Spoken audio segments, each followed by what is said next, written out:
നമസ്കാരം. കുറച്ച് ദിവസമായിട്ട് ജ്യൂസോ അല്ലെങ്കിൽ ഡ്രിങ്ക്സോ അങ്ങനെയുള്ള എന്തെങ്കിലും റെസിപ്പീസ് ഇടാൻ പറയുന്നുണ്ടായിരുന്നു. പക്ഷെ നല്ല മഴയായതുകൊണ്ടാണ് ഞാനത് ഇടാതിരുന്നത്. ഇന്നത്തെ നമ്മുടെ റെസിപ്പി ഒരു ജ്യൂസാണ്.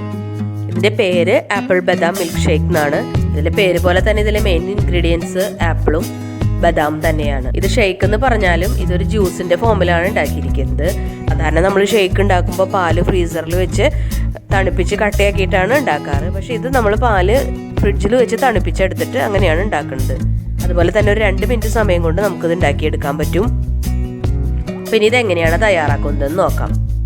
അതിനായിട്ട് നമ്മൾ എടുത്തിരിക്കുന്നത് 1 ഗ്ലാസ് പാലാണ്, നല്ല തണുത്ത പാല്. അതുപോലെ തന്നെ കുറച്ച് ബദാം, ഒരു ചെറിയ പിടി ബദാം നന്നായി കഴുകിയെടുത്തതാണ്. ബദാം എടുക്കുമ്പോൾ എപ്പോഴും കഴുകി തന്നെ എടുക്കാൻ ശ്രദ്ധിക്കണം.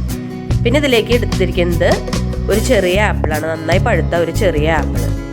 പിന്നെ മധുരത്തിന് ആവശ്യമായ പഞ്ചസാര, നമുക്ക് എത്രയാണോ ആവശ്യം അതിനനുസരിച്ച് ചേർക്കാം. പിന്നെ കുറച്ച് ഐസ് ക്യൂബ്സ്, തണുപ്പ് കിട്ടാൻ വേണ്ടിയിട്ട് കുറച്ച് ഐസ് ക്യൂബ്സും കൂടെ ചേർക്കുന്നുണ്ട്. അപ്പം ആദ്യം നമുക്ക് ഈ ആപ്പിൾ ഒന്ന് തൊലി കളഞ്ഞ് കഷ്ണങ്ങളാക്കി എടുക്കാം. അപ്പം ആപ്പിൾ കഷ്ണങ്ങളാക്കി എടുത്തിട്ടുണ്ട്. ഇനി നമുക്കിതെല്ലാം കൂടെ ഒന്ന് അരച്ചെടുക്കണം.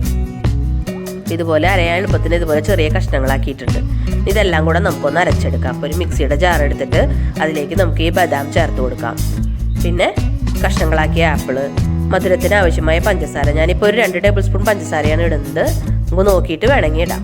പിന്നെ ഒരു 2-3 ഐസ് ക്യൂബും കൂടെ ചേർത്ത് കൊടുക്കാം.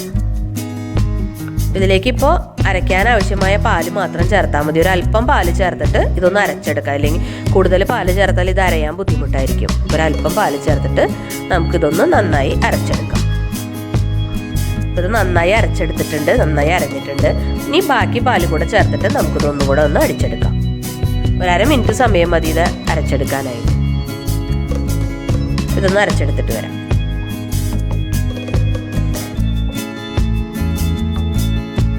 ഇത് അരച്ചെടുത്തിട്ടുണ്ട്.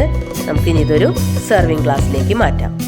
ഇതുണ്ടാക്കാൻ വളരെ എളുപ്പമാണ്, അതുപോലെ തന്നെ നല്ല ടേസ്റ്റിയാണ്. മധുരമൊക്കെ നമ്മുടെ ആവശ്യത്തിന് എത്രയാണോ അതിനനുസരിച്ച് നമുക്ക് ചേർക്കാം. ഇനിയിപ്പോൾ മധുരം ചേർത്തില്ലെങ്കിൽ കൂടെ ഇത് നല്ല ടേസ്റ്റാണ് കഴിക്കാൻ. എല്ലാവരും ഇത് ട്രൈ ചെയ്ത് നോക്കണം, ഉറപ്പായും ഇഷ്ടപ്പെടും. പ്രത്യേകിച്ചും കുട്ടികൾക്ക്. നമുക്ക് വേണമെങ്കിൽ ഇതിൻ്റെ മീതെ കുറച്ച് ചെറുതായി അരിഞ്ഞ ബദാം വെച്ചിട്ടൊന്ന് ഡെക്കറേറ്റ് ചെയ്തെടുക്കാം. കാണാനൊരു ഭംഗിയൊക്കെ ഉണ്ടാവും. അപ്പോൾ കാണുമ്പോൾ തന്നെ കുട്ടികൾക്കൊക്കെ ഇഷ്ടപ്പെടും.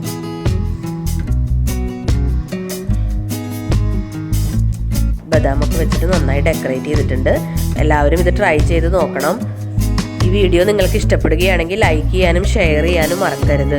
അതുപോലെ തന്നെ സബ്സ്ക്രൈബ് ചെയ്യാത്തവരൊന്ന് സബ്സ്ക്രൈബ് ചെയ്യണം. തൊട്ടടുത്തുള്ള ബെല്ലൈക്കൺ ക്ലിക്ക് ചെയ്യുമ്പോൾ വീഡിയോ ഇടുന്ന ഉടൻ തന്നെ വീഡിയോയുടെ നോട്ടിഫിക്കേഷൻ കിട്ടുന്നതായിരിക്കും.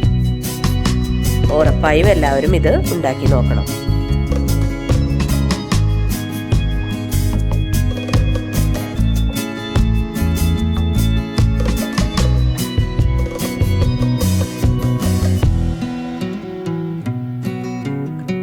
മറ്റൊരു വീഡിയോയുമായി നമുക്ക് വീണ്ടും കാണാം. നന്ദി, നമസ്കാരം.